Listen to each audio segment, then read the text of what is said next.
Ladies and gentlemen, welcome to the Extraordinary Family Life Podcast. We're your hosts, Greg and Rachel Denning. What is that going on? We're going to Morocco in We are so crazy excited. Like, I've been giddy for several weeks, maybe a few months, to go back to Morocco. I was reading from The Alchemist last night, right there in my bed's nightstand. And I was so excited because he's in Tarifa, Spain, right now, talking to Melchizedek, who is telling him to basically pursue his dream. Yep. And he's sitting there looking across the Straits of Gibraltar. Exactly. And, like, see and smell Africa. It's so close. Calling to him. Yeah. And I'm super excited because we're driving to Morocco and we are going to be crossing that same place. We're taking the ferry from Tarifa across the Straits of Gibraltar to Tangier. So it's going to be awesome. Oh man, and there's something so magical about that country. We've traveled, I think I'm getting somewhere close to 60 countries, which still there's another 120 to go. But in that many countries, you see and experience so many beautiful things. But a few of them just pop. Well, and in some ways, not to be snobbish or anything, but a few of them are worth going back to, and Morocco's one of them. This will be our third time there. Yeah, it's magical. So so some countries you're like, I've been there. Yep, that was great. If I never go back, fine. Yep. Some of them you're like, I want to go back. I have to go back because it's so special. And we're going back to Mongolia in July as well. That's another one where I'm like, I've just been, and Nepal. So this is going to be a good year. Next October. Yeah. So those are ones I went with some of the kids, and I'm gonna take the whole family back. So it's awesome. Okay, so today we're gonna talk about really how parenting.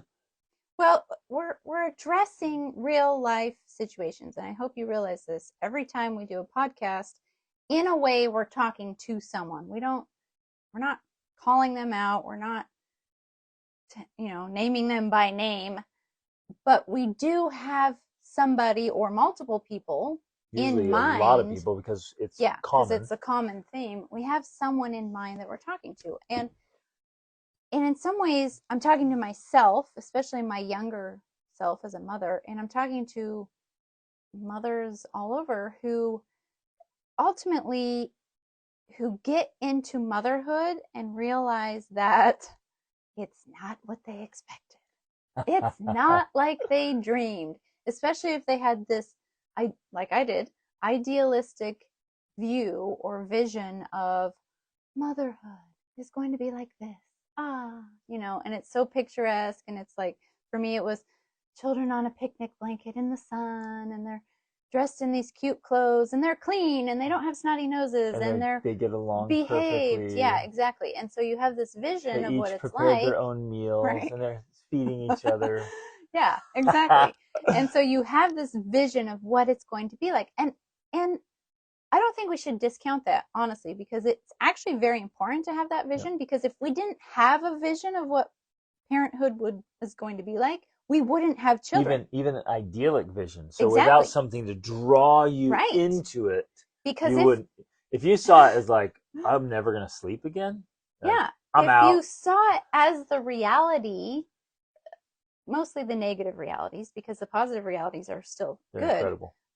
If you saw it as just that, you would never have children. And a lot of people don't have children because of that, because they think, why would I do that? It's miserable. It's painful. It's sleepless. It's all of these things. Why would I ever become a mother? And so we have to have those idealized visions because they actually draw us into it. And I think it's biological. It's spiritual. Like, there's so many elements there that draw us into motherhood, and that's a good thing. It's supposed to be like that. But sometimes, well, not sometimes, often, then once we get hit with the reality of what's always also included with that, because there are those idealized moments, but they're moments. And then there's other moments that are actually terrifying and stressful and depressing and exhausting. Which I think is important to also point out. Those are also moments. Yes. It's neither of those are constants. Well, sometimes it feels like the negative is a constant, especially as we are going to talk about today, especially if you have these misaligned expectations And and rules. rules. And that's where you get into trouble, Right. is with the rules. Yeah. And so when you have that, when you have too many expectations, too many rules, then motherhood, parenting start to feel more like it's a constant negative. It's Right. constantly draining. Sorry, It's say very that part different. again. It's very different for men and women. Okay. So it's fascinating So because it is different for men and women. I also, another like, we'll envision something, we'll kind of see something that's going to be great. Okay, maybe this is the analogy or the metaphor is like when you think about the wedding day, right? Many women started when they were little girls. I mean, they had flowers picked Thinking about the out, dress, the colors. Yeah, colors. they had all the details, and they just had so much emotional attachment to all these details. And for the most part, men are like, man, it's going to be an awesome day. Get together, people celebrate, get married. Wow, it's going to be great. And And then that's about it. Like, and so like, well, is this color, this color. I don't care. Whatever. Let's get married, right? And the only way you're going to throw that way off is if like the wedding's way off, right? Again, generalizing. But I'm like, yeah, we're gonna get married. We're gonna have friends over. Like cool things. Like, well, do you want this cake or this cake? I don't really care. Like, whatever. I don't even care if there's cake. Like, for me, I was like, can I wear flip flops? yeah. It was a hard. It was a hard That was no. a hard no. I'm like, I hate shoes. I especially hate dress shoes. I'm like, it's terrible. Ironically, you actually love shoes. You have more shoes I than I love do. shoes. I hate wearing shoes. No, Isn't that it's ironic? so It's strange. so strange. But so I had the vision, and I had this kind of fuzzy vision of family life and Mm-hmm. children, and it's going to Mm-hmm. be awesome. And for me, I'm saying this sincerely, like everything I dreamed, like we have. Mm-hmm. It was awesome. But I will say I had details in certain areas where you had more details and emotional attachment in other areas. Mm-hmm. I had, well, and this is what we're going to get into. I didn't have like hard rules because even as a kid, I saw it with my stepdads coming through.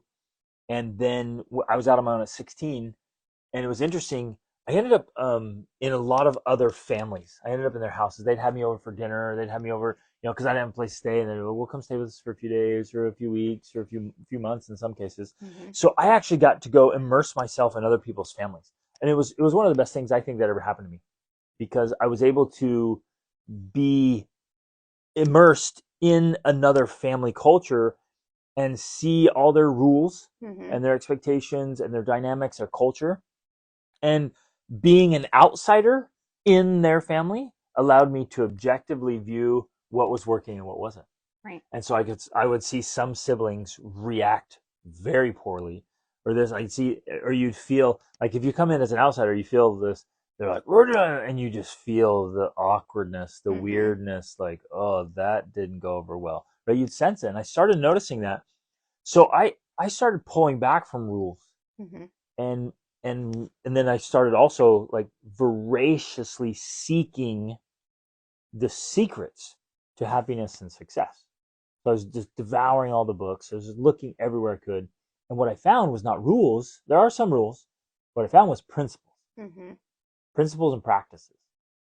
And what's awesome about a principle is that it's packaged for application. It's And pragmatic. it's adjustable, it's agile, um, it's flexible. Mm-hmm. And Right. like we use the principle where the rule can become so rigid that it causes breaking Yeah. in Well, the parent or the child. it causes additional stress. It causes stress that would not be there Yeah. otherwise. And I think a great example of this that we have seen countless times in all of the counseling and coaching that we've done over the years is especially, I think this is especially true with new parents, and it makes sense why it would be that way, but we've seen it carried over into experienced parents with grown children, these hard and fast rules around, say, curfews with older children, bedtimes, With younger nap ones. times Yeah. with younger children, Like, it's like hard and fast. Like, you will take a nap at noon every day. Hard and fast rule. You will go to bed at 9 p.m. every day. Hard and fast. You will be home at whether you're midnight, no matter tired what. or not, Yeah. whether we're out or not, no matter what's happening. Right. Like this hard rule. Okay, this is maybe a tangent for another day. It's so curious to me, like, where do we come up with these arbitrary rules? That's not research based. Right. And it's not like this works based. You realize, oh, well, my kids, they get tired, I notice, and their behavior declines as they get tired. So the little ones, if they take naps and they're rested, well, man, they feel better. There's the principle. That's the principle. If they get rested, it's better. They take the principle and make a rule. Noon daily. Well, right. And like, so where does that even come from? I think it does come from some of this, research-based stuff that works. It comes from good intentions ultimately, because they think, oh, if my kid has a nap every day, they're going to be better off. They're going to be more rested. They're going to be less grumpy and cranky. I need to make sure they have a nap every day. And so it's like we take that idea and then we want to make it a hard and fast forever rule. Like, this will happen because if it happens, it will make our lives better, which is true. So but then because they try to force it happen, exactly, they try to make it rigid and try to force it to happen, it then actually does the opposite thing. It makes their life more stressful and more challenging, because now they're trying to force something that, yes, works when it works, but when you try to force it actually then doesn't work. Right. And you're right, it doesn't always work. And so it creates frustration, irritation, disappointment, anger, which all of those energies spill onto the kid and the relationship. So now this little kid, whether they're 2 or 12 or 22, is a recipient of a lot of negative energy. So that affects it. But then the reaction, yelling, screaming, scolding, insulting, punishing over an arbitrary rule, now damages the relationship and the kid. So all of that is this recipe for making parenting way harder. Torture. And making it torturous and miserable. Yeah. So it's actually self-inflicted suffering. Well, on the parent and the child. Right. And I think part of the irony that's involved there is because as a parent who is essentially a young person who's growing and developing, right? You are a young person who had a child and now you're becoming a parent. And in this process of becoming a parent, we think, because we've heard it or we've been taught or we've, been told, that if I stick to my principles, that's how I become a better parent. And that's how I teach my children that I'm this kind of person, that when I say something, it happens no matter what. Right. So if I say you're going to go to bed by this time or you're going to be home by this time, that's what I mean. And I'm not going to back down on that because I am the kind of person who keeps my word. Right. So, okay, the principle is I want to be a person of integrity. Right.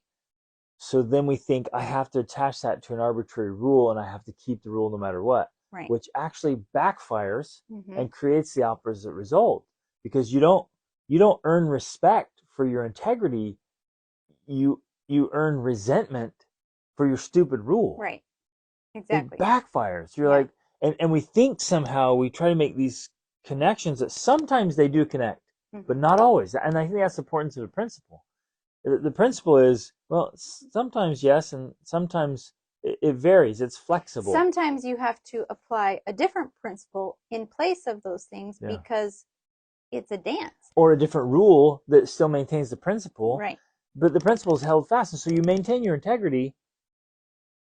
But if you attach it to, I like thinking through this, because if you're latching onto hard rules to try to maintain the principle, the rule's often too rigid, and it becomes fragmented and broken and dangerous. Right. And so then we cause all these problems where you think, hey, we're not going to do this as a standard. We're not going to do this. And they're like, what about this exception? We have to be able to say, yeah, there are exceptions. Right. You have to. If you're so rigid, you make yourself miserable and you make your kids miserable. Mm-hmm. Now, okay, here's and then talking through this now, thinking through this, all these examples, because we've been able to work with thousands of families across 5 continents. We use exceptions the wrong way too.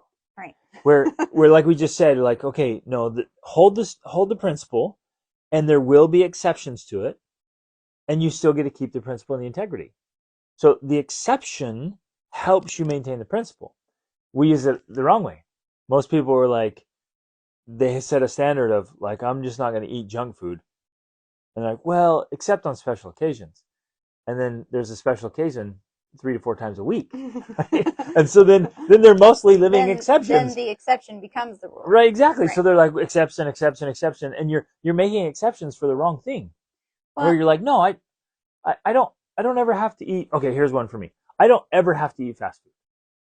And you get going, you're like, man, I was so hungry, I and had to the stop at only McDonald's. thing that was available was fast food. In those instances, and they've happened many times to me, I just say, well, I'll just be hungry. Mm-hmm. It's okay to be hungry. I don't have to break that one. But here's another principle. Another principle for me is getting up early and having a solid morning routine. That one's that one's crazy important to me. But let's say I was, okay, I crossed the Atlantic Ocean so many times in the last 4 months. Like it's a dizzy. So I've been traveling so much. I've spent so much time on an airplane. So let's say I started a flight in wherever, I don't know, Boston, New York, DC, Atlanta, wherever. And I fly across the ocean, and it's an overnight flight, but it's 6 hours, and I only slept 3 of them. And I get over, just spent. Am I gonna have a later start to my morning? Sure. As soon as you figure out when morning Yeah, when is. morning is, and my body's like as soon as if I find that, I'm like, yeah, it's okay. I'll start later, and I'll share this principle because it's been super helpful for many of my coaching clients, and I share it in my Be the Man masterclass group. You treat like a morning routine and an evening routine. I don't know, the idea of an accordion works for me, Mm-hmm. where sometimes when you have the time and the space, it can be an hour, 2 hours, just an awesome. I'm reading from a great book, spiritual time, exercise, meditating, and uh, visualizing. I was going to say visioning, Vision visualizing, and affirmations, declarations. Like you're really getting dialed in. But on your crap days where you didn't sleep well, you don't have time, something's off. You don't just toss it. You say, don't oh, I say, don't have time to do I that, don't have time so for a I'm morning not routine. going to It's do a gone. morning routine. You take the accordion and you slide it down, and you're like, I have 15 minutes. So 2 minutes of exercise, 2 minutes of Yeah. reading, 2 minutes of meditation. And people say, well, it's not even worth it. 2 minutes is nothing. No way. If you have a phenomenal book and you can read a page or two from it, and there's going to be insights on that page that's going to help set your mind right and you get you in the right heart set and mindset, and even a skill set. On a couple of pages, you could get an idea that transform your Well, business or your life. and even more importantly than that is that you're maintaining that consistency, Right. so that you develop the consistency of being the person who does a morning routine almost every day, at least 80% of the time, because of this accordion where you can bring it in and bring it Right. out. So I still did it. I still held my principles. I still kept my standard. I still did my morning routine.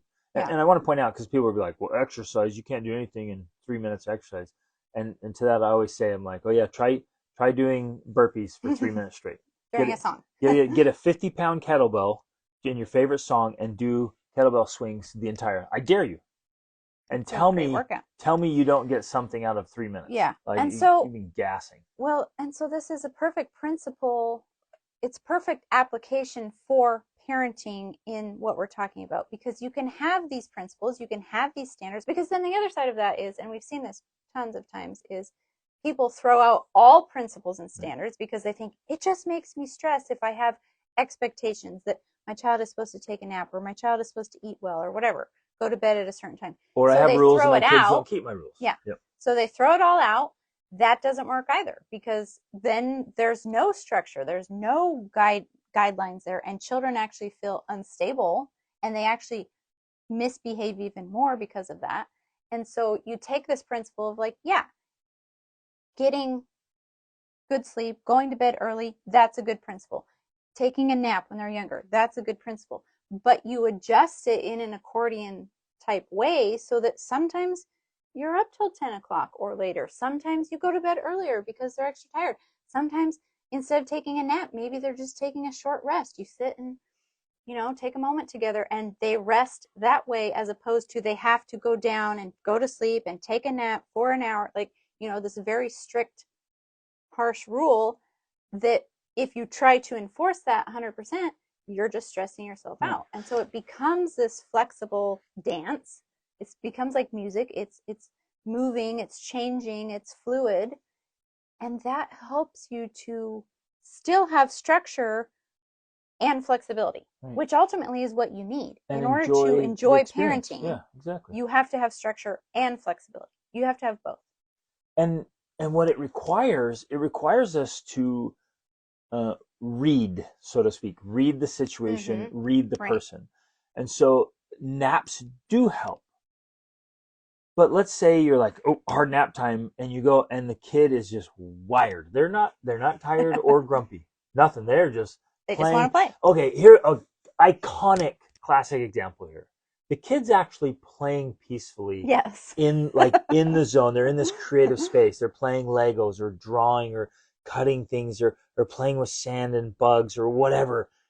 And it's beautiful. Like they're in that creative zone of genius. And I think little kids, they can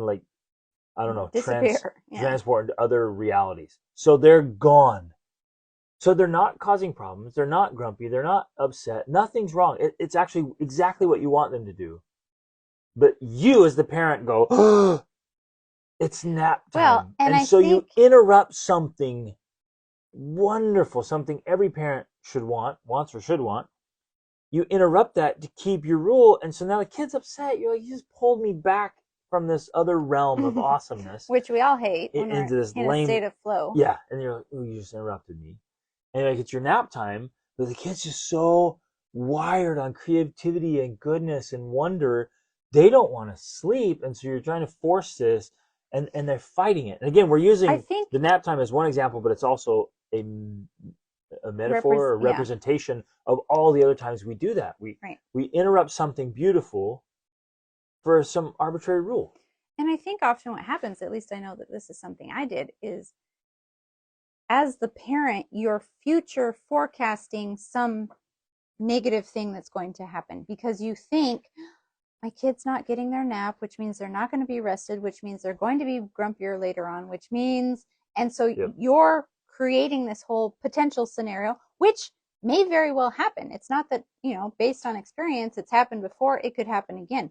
But the problem is that you then begin to create more of that problem because you're thinking that it might happen in the future and you want to prevent it. And so you take actions that interrupt, this state of flow or whatever it is to then prevent something that might happen later on, right? And so it's kind of this crazy thing that we do to sabotage ourselves as parents and, the relationship with our children in order to try to prevent future problems. We create more problems in the moment. Exactly. That's a great way to articulate that. Well, and it does require, like you said, this reading of the situation and the people, instead of having the flexibility to look at the child, see that they're in the flow, they're in the moment, they're being happy, they're being pleasant, and allowing that to play out. And then if and when they finish that, and then perhaps now they're done and now they're grumpy because maybe they're hungry or they are tired,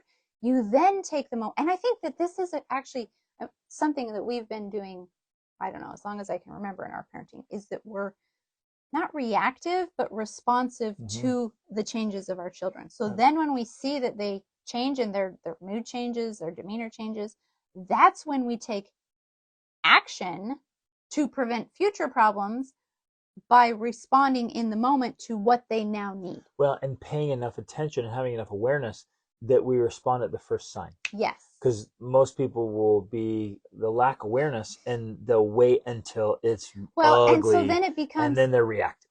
then it becomes actually this self-fulfilling prophecy, because they think, oh, well, I Yeah. let them play and now look at them. Now they're grumpy. Yeah. See, I should have just given them a nap. Yeah. When no, that's actually not the answer. Right. What you should have done was let them play, and then the moment they start getting grumpy, because if you pay close attention, you can start to see that. Yeah. You don't have to wait until it's full blown. You can start taking action then, and that's when you say, let's get a snack. Yep. Let's go cuddle. Let's go read a book. Let's go calm down and get into that nap mode. Yep. That's the perfect time, is you wait for those natural transitions rather than creating forced transitions that just create more Right. problems. Yep. So the invitation for everybody is, look through your life and see where maybe hard rules have slipped in place of principles, and question all your rules. Are your rules like based on like solid results and real results and real research? Are they based on a principle, or did you just come up with rules? Like some people just come up with crazy rules. They pick read it a up from their book, parents or whatever. a parenting book that says, you should have this sort of schedule because that works, and maybe it worked for this lady. Stability, and, and like, then wow, now that becomes your Bible for right. how you do your family life. And I wanted to point out a couple more principles that I know that we've seen and that we've personally, on the flip side, done, especially because of our unique life. I mean, we've been traveling to 50 plus countries for the past 17 years. And I mean, we did nap time, we did bedtime on the road, sometimes in cars, sometimes in hotels, evening sometimes routines. Yeah, we did all of these things. And so, sticking with these metaphors, which I think work, nap times, bedtimes, curfews, is there's this flexible dance that goes on where, yeah, there are exceptions. There's an exception to bedtime. There's an exception to the curfew. There's an exception to the nap time. But when the exception becomes a rule, then we kind of pull back and we're like, oh, let's go back to an earlier bedtime. Let's go back to an earlier curfew type thing, because now this thing that's an exception, because there are legitimate times when you're out having a great time. Maybe you're seeing something or exploring, or you're out with friends. And to put an end to that fun that's occurring so that you can stick to your bedtime or you can stick to your curfew. And blame it on your kids. That one just gets me. Well, you're like, oh, we have to end this because the kids need to get to bed. It's like, it looks like the kids are doing just fine. Yeah, exactly. Blame it on the kids, or you're creating resentment from the kids towards you because you've interrupted the fun. Everyone's having a good time and you put an end to it because you have to stick by your hard rule. It just doesn't work in the long term. We've just seen it time and time again, just create resentment between the parent-child relationship, which is not producing the outcome you ultimately want. Exactly. Yes, you want to be a person with integrity, and you want to be a person with good principles and standards and structure, phenomenal habits, like and great habits, absolutely world-class habits. We think again, there's the rule. Not you to can a see fault where you are now Scrooge in a way with everything in your life. Because you're like, you might be like, well, in our family, we get up early and start the day. Oh, that's great. Which means no matter what, we go to bed early, which means we're not staying up to have any fun because we have to get up early in the morning. And so every once in a while, when family or friends come into town, or you're out on this amazing adventure, here's how we learned this really well. Because we were out traveling when our kids were little. And when you're in international travel, you're all over, like all of your best laid plans are gonzo. Either in negative ways, you're like, okay, everything we had planned completely fell apart, or in great ways where we had this planned and this came, like this serendipitous experience. Mm-hmm. Like we didn't even know this existed, or we just met these incredible people and they invited us out to this beach or this waterfall or this mountain or this cathedral or whatever. And to say, oh, sorry, we can't. It's our bedtime. You're like, no, we're taking advantage of this. And then you start wrestling, and I can hear some of you start wrestling with like, yeah, but we get up early. Okay, that morning, sleep in. Yeah. Let your kids sleep in because you just had an epic experience. And isn't that what we want most as parents, to have our kids have a lifetime full of unbelievably cool memories and experiences that instead of lots of built up resentment. Rules. Yeah, exactly. Like because mom or dad always put a kibosh on the fun, because we have to stick to our rules. We have to stick to the curfew. We have to stick to the bedtime. But then I hear people, I can hear it right now because I get asked and I can just hear you guys. But wait, how do you maintain and establish good habits if there's all these exceptions? Like how can we make sure our kids develop good habits? Because I want my kids to have good habits. And again, it circles back to the principle. Well, and it also circles back to the reality of living, coming from two people who have raised 7 children who have had a lot of experiences. Like, we've had multiple lifetimes of experiences. No kidding. There comes a point when you just can't have any more experiences. You just have to like take a break and be like, we're just sitting home today. We're just going to do habits and routines. And that becomes actually what you want to do. You want to do those. I mean, we've had even you, who's on the extreme end. This is the funniest thing. We started last December, so it was a year ago, literally like a week ago. Yep.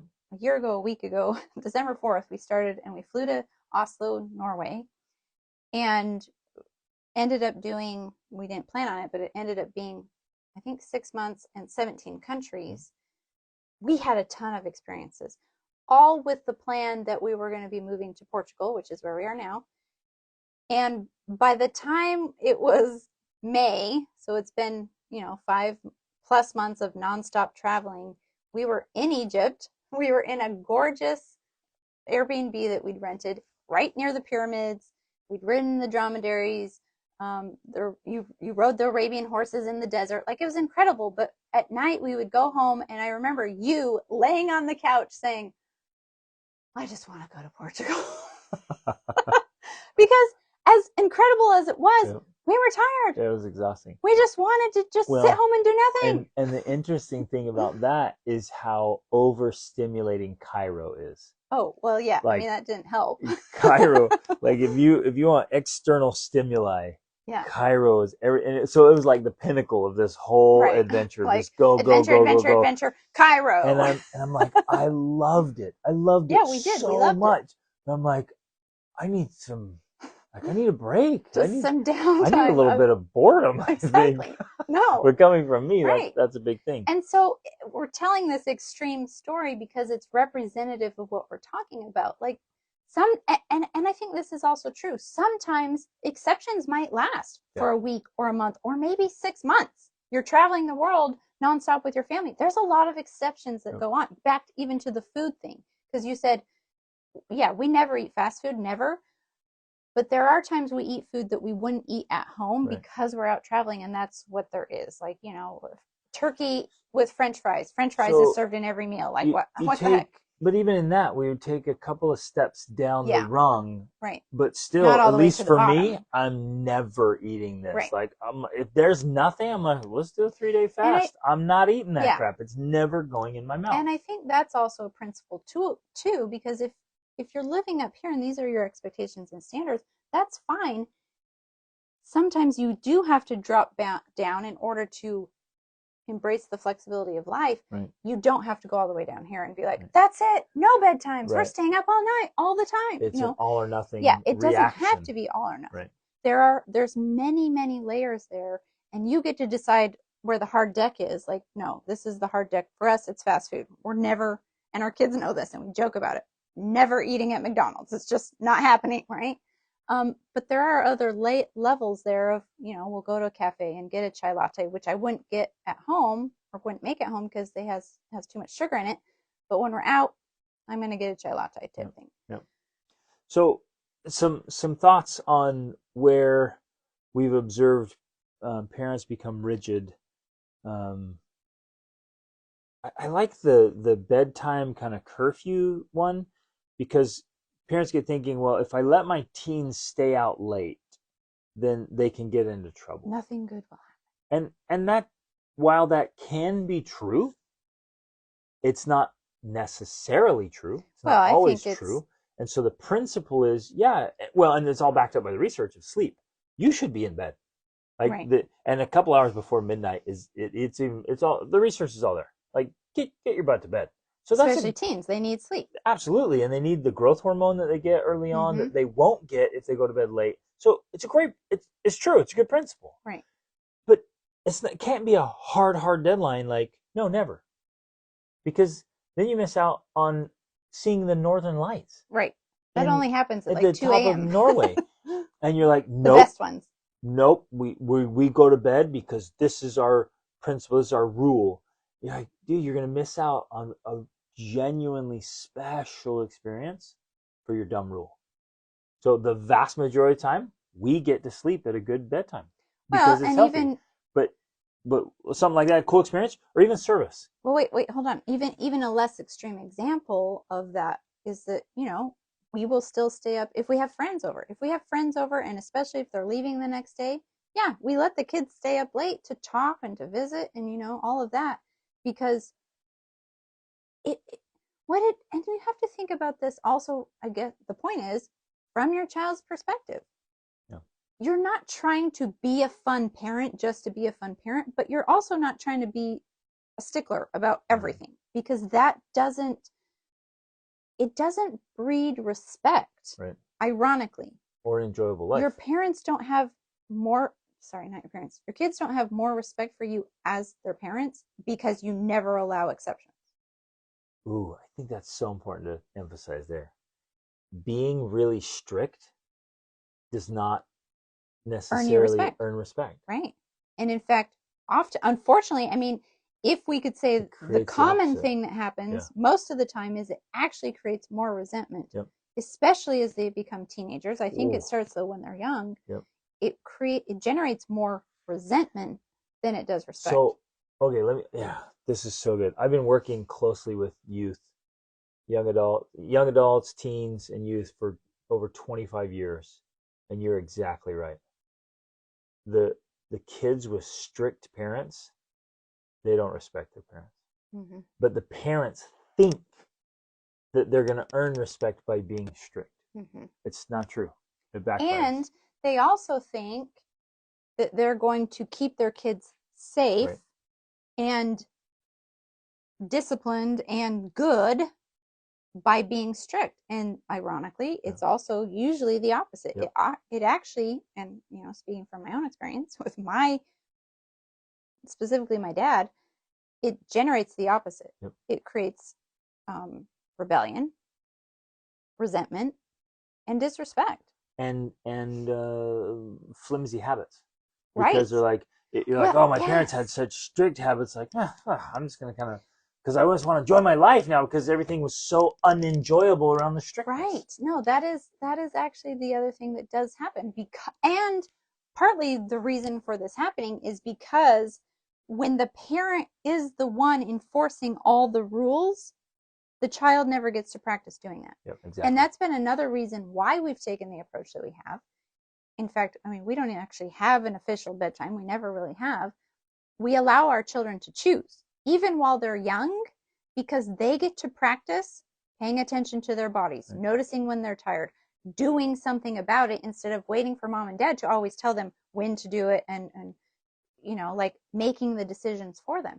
You're allowing them to practice their own decision-making muscles so that they can choose for themselves the habits they want to have, which obviously results in them making mistakes and bad choices. But better that they do that while they're at home living with you than when they move out as a college student. It's small mistakes because you're there guiding and mentoring and helping. So and providing feedback. So when they wake up the next morning and say, "Oh, I'm grumpy," and yeah, it's because you stayed up too late. Here's the feedback on why you feel like that. And so our kids are already very autonomous and very mature, and they're very self-directed because we've been guiding that process from the very beginning, instead of being the parents with lots and lots of strict rules and making all the decisions for you. The kid remains underdeveloped, atrophied. Yeah, underdeveloped.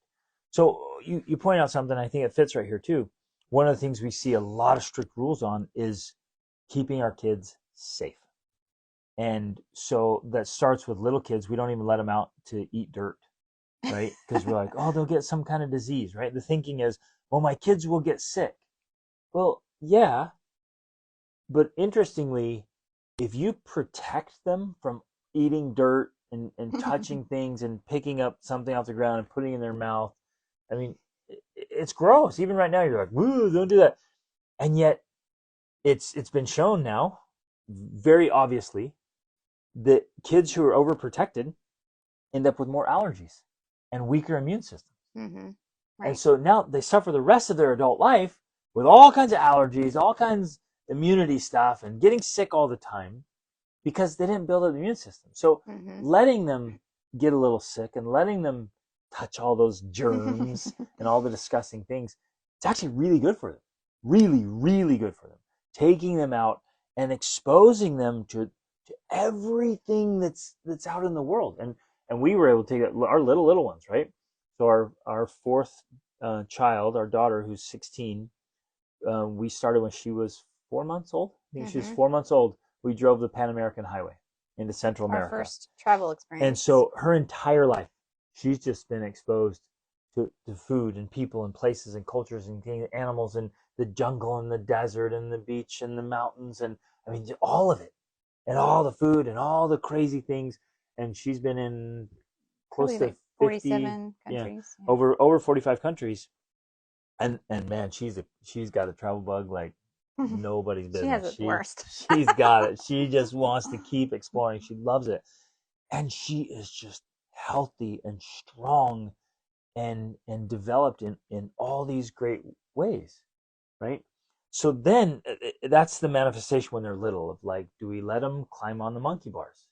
Yeah, you do. Can they get hurt? Yep. Right? And you Well, might think, well, when I was a kid, I fell off the monkey bars and knocked out all my teeth, which I did.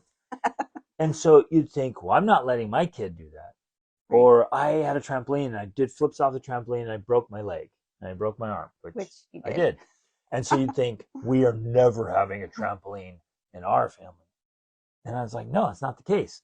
My kids are going to climb on everything. They're going to jump off everything. Little boys love to jump off things. Like I think we were just God created us to jump off of things. So teach them how. When Right. they're little, teach them how. Now, when some of you like you'd crap yourself just or wet yourself just watching my boys jump off of things.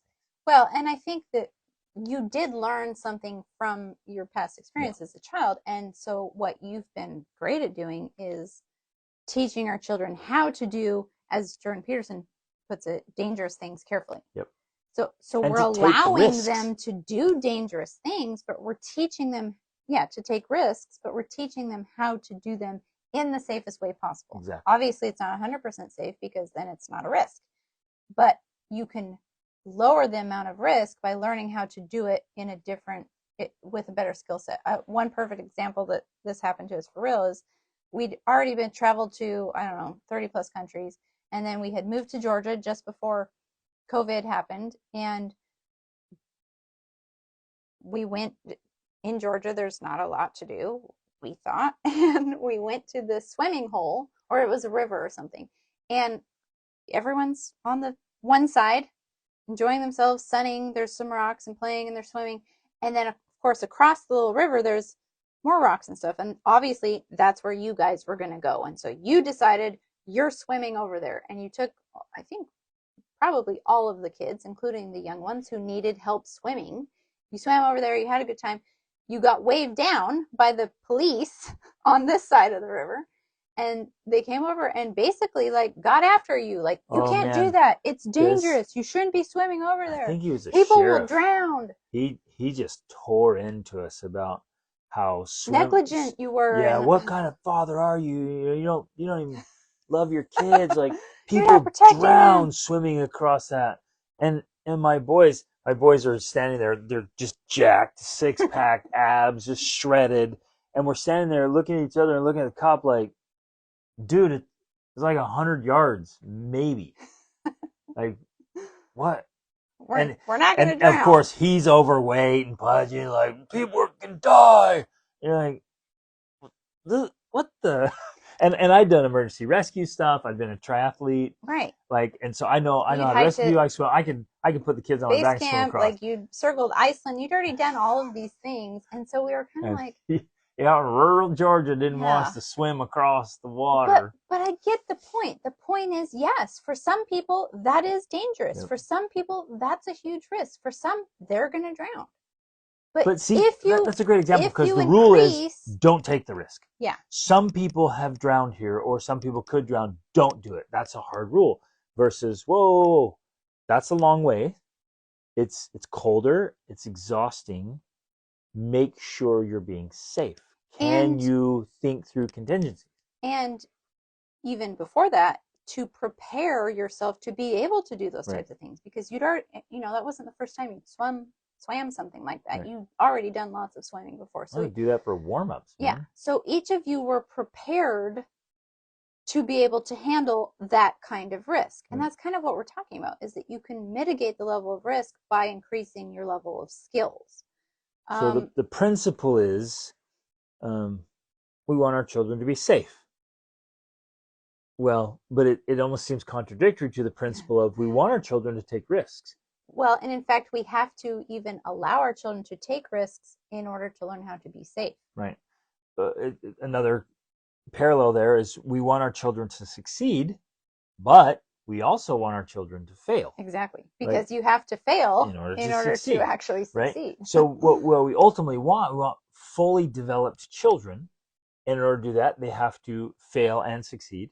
They have to take risks and be safe. Right. Right? They have to go through all these things. And you as a parent, in order to enjoy parenting, you have to have structure and flexibility. And you have to watch and guide your children through risk and danger and through failure. You have to let your kids fail. Yeah. And you have to watch as your kids get hurt and fall down and cry and stumble and struggle. Like your guide, that can be really miserable, especially if you in your vision are living with your ideal. Yes, your ideal, your kids never fail. It's only success, right. And there's no risk. It's just total safety. They're never gonna have any scars. I remember our kids get lots of scars, and I remember you. Yes. This never occurred to me because as a dad, you're like, oh yeah, my kids will definitely get some scars. That's gonna be pretty cool. And I have, I've got scars all over and broken bones, and I'm like, those are great stories. I remember when our kids got cut or something, there was a scar. You were just sobbing, and I'm like, what? And she's like, my perfect, beautiful little child is scarred forever. Like they're ruined. And I remember I'm like, whoa, what? But that was your vision of like this. I took something angelic, perfect and I did something that resulted in ruined now. That kid is gonna have a scar for the rest of his life. He's ruined, right? And I remember thinking, that's gonna be a cool scar, right? And it's totally different perspectives. But the kids have to fall down and get cut and bumps and bruises. Now, we're not going to let our kids play on the road in Cairo, right? right. No, it's crazy. Or anywhere in Egypt because they are crazy drivers. That is insane. Despite the fact that there's constantly people crossing the road, the highway. Oh my goodness. But in fact, we're not going to let them play on the road anywhere at all. But are we going to let them get on those camels or even jump on those Arabians out in the desert? It made me a little nervous. Oh, me too. And those things they're pretty wild. But are we going to do it? Yeah, we are. Yeah. And we're going to jump on ATVs and boats, and we're going to cliff jump like crazy. In fact, the kids, they went by themselves now and went and found some big cliffs. And the waves were huge, and so they had to time the jump. And if you time it wrong and miscalculate the time it takes you to fall, yeah, and the wave drops, it's a long way down. And they went and did it, and they did it great, and they're safe about it, and I trained them how to think through risk. To look for rocks and to look for the dangers. And if you can't see the bottom, you don't do it. Mm-hmm. Right? And we'd walk through there and like, oh, I just want to jump it, let me jump. I'm like, if you can't see the bottom, you never jump. You don't know what's in there. And so we go down and jump in, check it all, and then find the exact spot and then go, right? So it's just, again, a representation of what we're doing. So just to reiterate everything we're talking about today. Well, to reiterate the point of we enter parenthood with this idealized vision of what it's going to be like, which is good and necessary. It draws us into this adventure. And I would say we should still have ideals. Absolutely. Maintain ideals that are drawing you upwards. Right. But I love to use the analogy of travel because I think it's a perfect one for life. Like the reason you go out traveling is often because you get wanderlust, which comes from seeing an idealized picture of some place. And you think, I want to go there and I want to see that. But the reality is, in order to get there, there's a lot to take of that Instagram picture. yeah, Like to take the Instagram two picture. of you have diarrhea. The other one's got blisters so bad. Well, Jet lag. Yeah, there's a whole process. You have to go on an adventure, and an adventure actually includes a lot of suffering.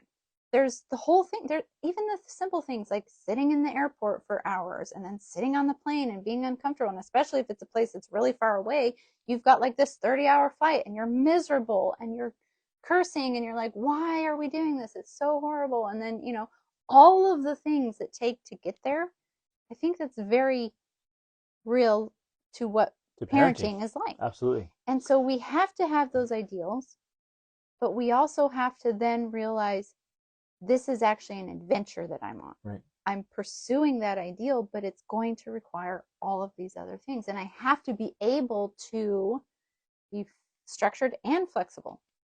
Yep. I have to be able to take risks and be safe. I have to learn how to do both. That's why we love yin and yang. You and I love that image, because in essence, that's the perfect way to move through life, is you've got a foot in order and a foot in chaos, and you're going back and forth between the two. And that's what parenting is. It's the greatest adventure. And it is order and chaos. And it's wonderful, and it's terrible sometimes. But I guess the question is, are you enjoying the adventure? Well, and go ahead. Yeah, I just wanted to add to that for a second, because there, at least from my own personal experience, I know there's a difference between the suffering that comes from me sabotaging parenting and life because I'm holding on to this thing that I just have to have it this way. That's a different type of suffering than this flowing flexibility, going with the flow type thing, but in a responsive way, like we've talked about. You're responding to and adjusting to the things that are happening and coming at you. There's still suffering that occurs with that.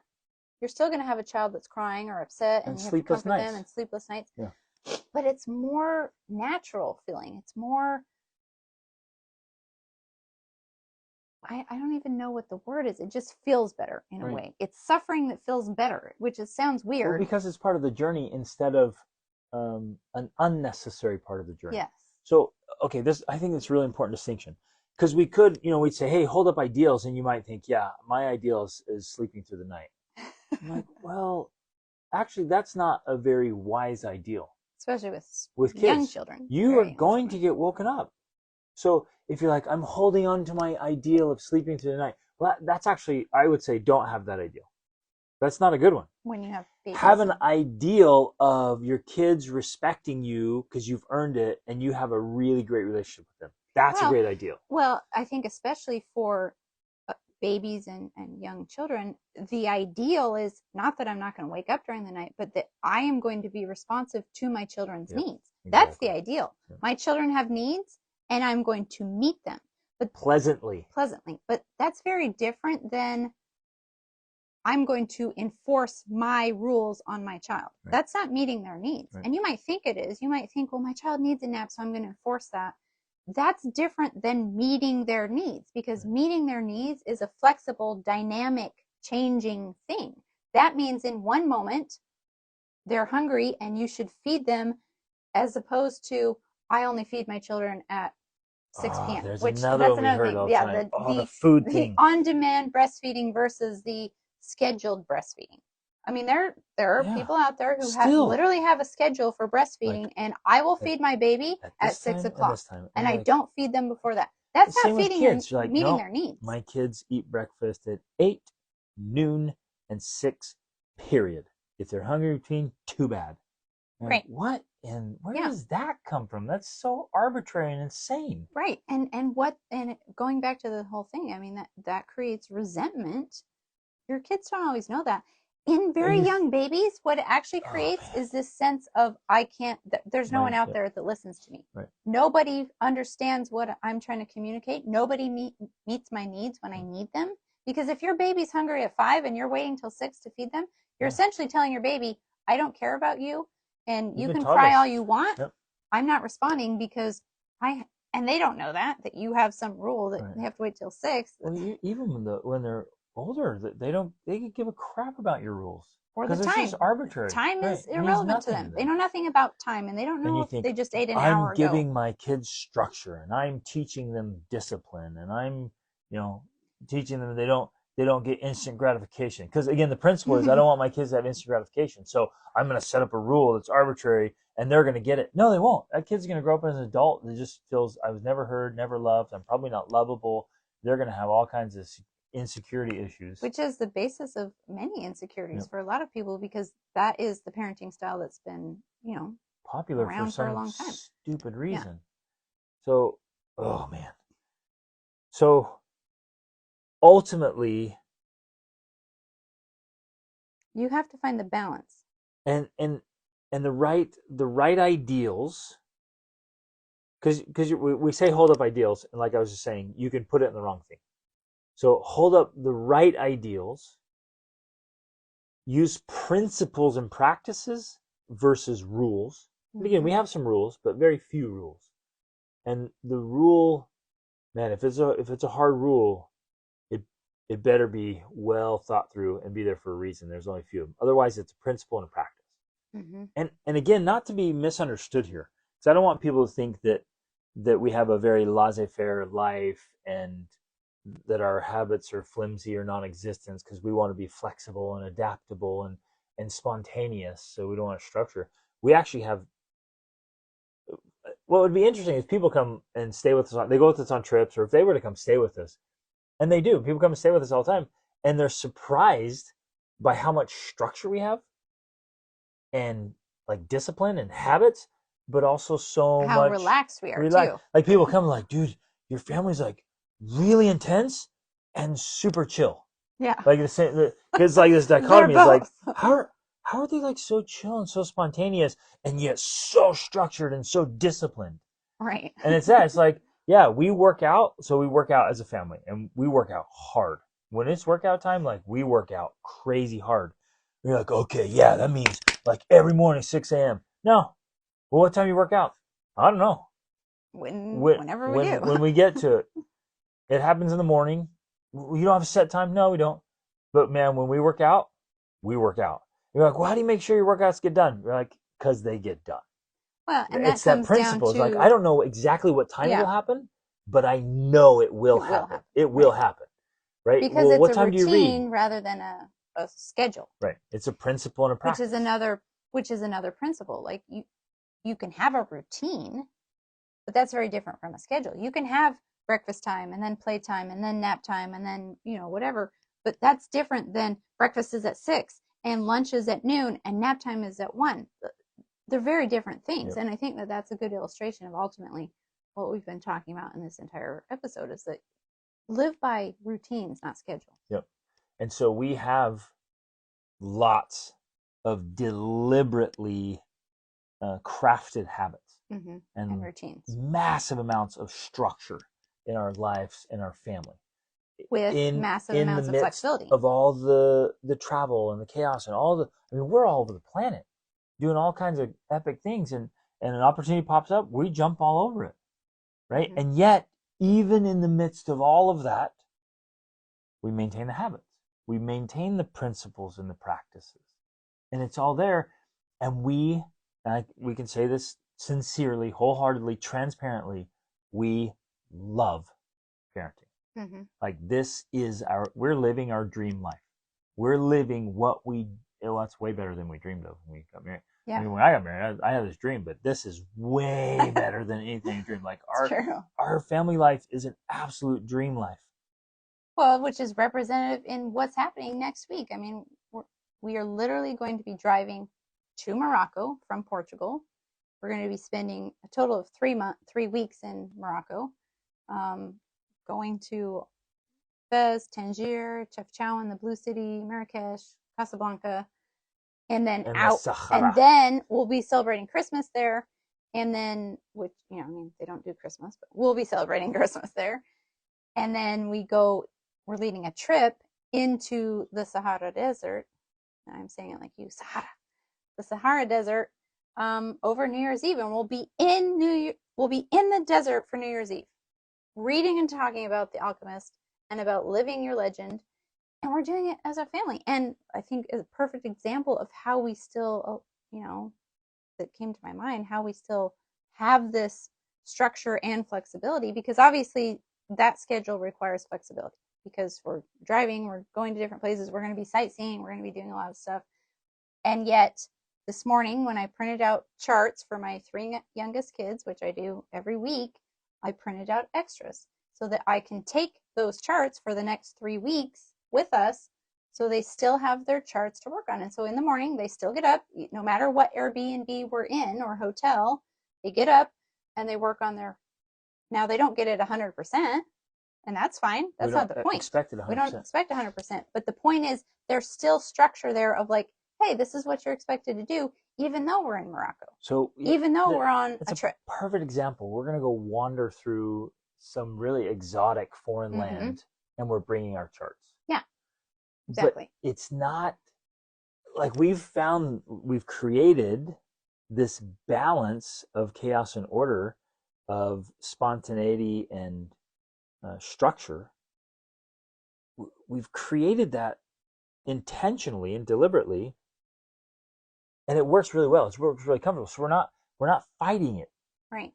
There's this phrase of kicking against the pricks, right? And the pricks were these like a board with a bunch of nails through it, where so oxen would kick back, and if they kicked, they would hurt. It would hurt themselves. Like, oh, I shouldn't do that. And a lot of parents are kicking against the pricks. We're fighting something, and it makes it miserable for everybody, right? So we have structure and flexibility. We have spontaneity and plans. And we found this way to live in harmony with both things. So we do the charts, and it keeps our whole family progressing upwards. And we also know when we're not going to get to the charts. Do the charts, right? And if there's a day when we don't do the charts because we were out the whole day seeing Morocco, okay, great. And that's fine. Has education come from the great classic literature, or does it come from having epic experiences around the globe? Both. So some days you read, some days do your math class. You go have the experience. Some days you do both. But it's not just one or the other. Yeah. Like, my kid's going to get an education, and so they're never going to miss a class. Da da da da da. Well, that's too rigid. You're going to miss all this other stuff over here because you're keeping a rule. Right. Or you say, my kid's going to do world school, and we're just going to go wander everywhere. He's not going to learn anything from a book. And so then they miss all the great classic literature. And so they remain underdeveloped that way. Right? So it has to be finding that harmony. And the integration. Which is so powerful. And then it makes it so enjoyable. Yeah. So legitimately wonderful. Right. To have a family.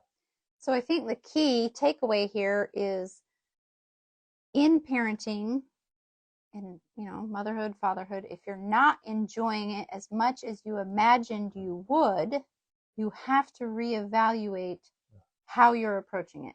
If you're approaching it, and well, I would say actually there's probably both ways that we've seen this happen. Sometimes parents aren't enjoying it, often because they're too rigid. Sometimes, I think it's the extreme, they're too lax. Yeah. But I would say that's probably more rare. Right. But it's usually one or the other. And so you have to be able to evaluate that and say, where am I being too rigid? Where do I have too many hard and fast rules? Or even just one. Yeah. Because there's some people like, well, I'm not really strict, and I'm not really laissez-faire either. But all it takes is one or two dumb rules that just don't serve you. And that's enough to really cause a massive amount of to destabilize the family relationships. Yeah. And absolutely. It's enough to cause misery for you and the kids. It doesn't you don't have to be like a super strict parent for this principle to really be a wrecking ball in your family. It's like you just pick something dumb that you picked up from your parents or from some experience or missed some dumb book, or who knows. I mean, you grab something and it just creates a massive headache. So check all your rules. Yeah. Don't think, oh, that only applies if I'm a super strict person. I'm not, so I'm good. No, like, look at all your rules and like, is this actually serving us? And would a principle and a practice fit better. And I would say in our experience working with thousands of families, it almost always fits better. Yeah. It's rare you want a strict rule like that. So you guys, we talk about this stuff all the time in Rachel has her 28-day challenge for moms, or parents, couples. And then I have the Be the Man Masterclass in Tribe for men.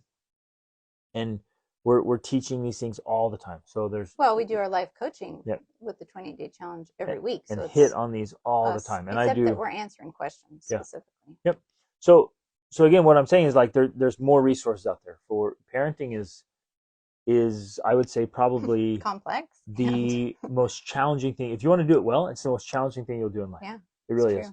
And it will exercise and test every ounce of discipline and creativity and responsiveness. Like you have to gain mastery and growth. I think that too few people take it seriously enough because, we'll pursue a career with everything we've got essentially and want to become the very best at it. And yet we'll approach parenting with hope it works out. Yeah. Hope I figure this out along and then the way. You talk to your friends and neighbors and they're like, yeah, sometimes it works out, sometimes it doesn't. Right. Some kids get lost, even good people have bad kids.